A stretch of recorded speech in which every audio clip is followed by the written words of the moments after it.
Assalamu alaikum. Bonjour à tous.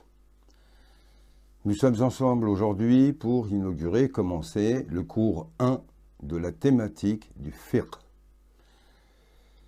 Nous aborderons à travers cette notion plusieurs points. Déjà, qu'est-ce que le fiqh?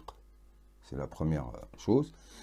Mais ce qu'est le fiqh est en relation avec la notion de sharia.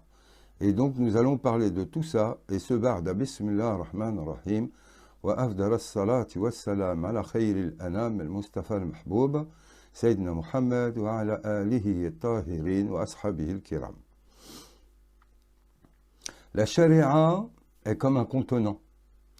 C'est un ensemble de règles, de lois édictées, appelées à codifier un domaine. Donc, ce domaine-là, la tradition le sépare en trois. Il y a trois niveaux hiérarchiques, islam, iman, ihsan, et chacun d'eux est codifié. On a l'habitude d'une codification beaucoup plus en ce qui concerne la notion d'islam en tant que lieu de vie quotidienne reliant les hommes avec les hommes, avec la notion de loi terrestre, etc., le halal ou le haram, etc. Or, la charia est beaucoup plus que ça, puisque ça voudrait dire, et dans la tête de certains c'est le cas, c'est que tout le domaine proprement psychique et spirituel, en fait, n'est pas codifié. C'est-à-dire qu'il est un peu hasardeux, nébuleux, sans règles précises. Or, c'est tout à fait faux. Les lois qui codifient chacun de ces domaines sont très positives, très claires, énoncées, et on ne peut pas y échapper. Donc la notion de charia est ce qui va codifier, qui va poser des règles de chacun de ces domaines.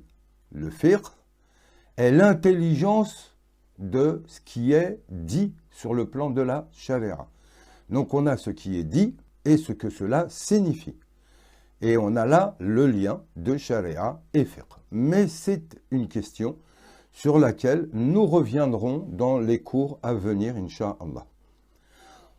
On va commencer par parler rapidement de charia, parce que le fiqh ne peut se comprendre qu'à l'aune de la charia.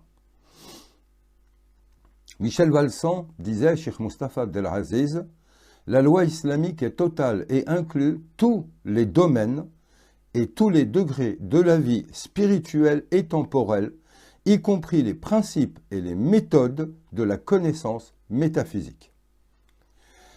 La racine shara'a, on la retrouve dans 5 occurrences, mais une en particulier où elle a réellement cette notion de légiférer. Allahumma salli